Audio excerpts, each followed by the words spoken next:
Franck pour Radioactivité avec nous, Julien Hézard par téléphone. Vous êtes secrétaire de l'Union départementale de la CGT. Bonjour Julien. Bonjour Franck.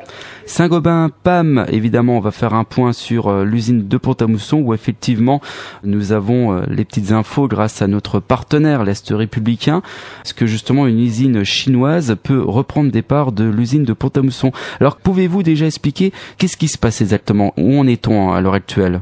Depuis, il y a eu une réunion du comité central d'entreprise extraordinaire le 12 février. Où la direction a indiqué qu'elle recherchait un partenaire. Donc à cette occasion, les élus CGT avaient demandé c'est un partenariat ou une cession. La réponse n'avait pas été très très claire au moment de cette réunion-là, et on a eu d'autres réunions après dans lesquelles on nous avait expliqué que on s'orientait pas vers une cession mais un partenariat. Donc ça veut dire que Saint-Gobain resterait le patron.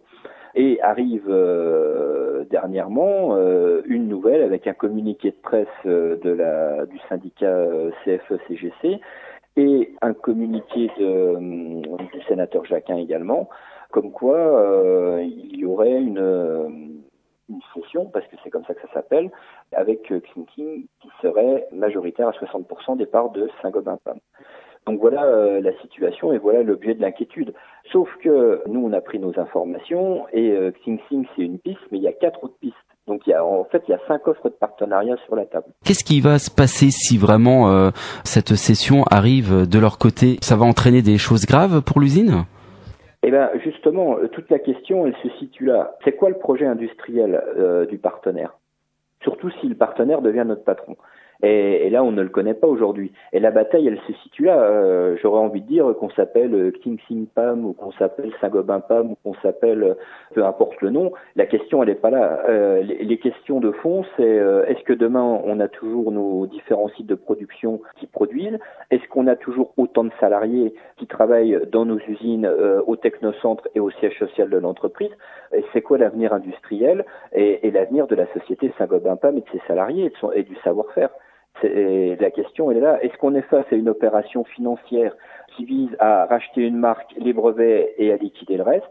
Ou est-ce qu'on est dans une démarche industrielle où on propose aux salariés, on change de patron ou pas? Et derrière, est-ce qu'il y a toujours une production à partir des sites français? Et est-ce que les salariés seront toujours là demain? Ou est-ce que demain, on est moitié moins?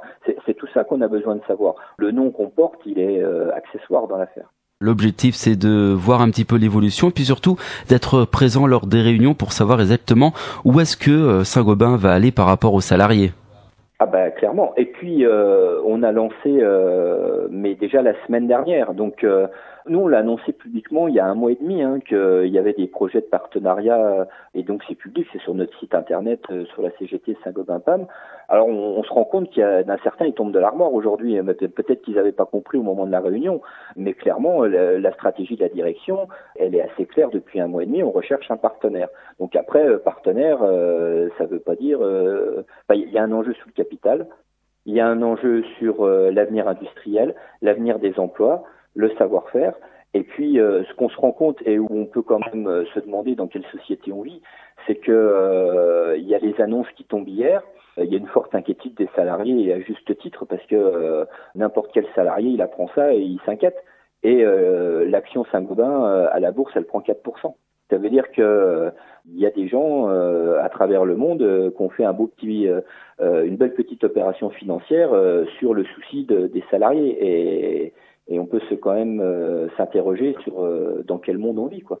Voilà, en tout cas, ce qui est sûr, c'est qu'un comité central extraordinaire devrait se dérouler d'ici 15 jours. Et là, vous en saurez un peu plus, c'est ça, Oui, et on va probablement, comme on l'a indiqué dans notre communiqué, engager un droit d'alerte qui nous permettra d'avoir des informations financières très précises sur la société et de pouvoir après entamer d'autres démarches dans d'autres domaines, mais à partir d'éléments solides et validés par un expert. Voilà, en tout cas, il faut être attentif à ce qui va se passer évidemment ces prochains jours. En tout cas, comptez sur nous, Julien, si vous voulez faire l'écho sur notre antenne concernant l'évolution de la situation. Comptez sur nous s'il y a besoin de communiquer sur Radioactivité. Je vous remercie. À très bientôt, Julien. Au revoir. Merci. Au revoir.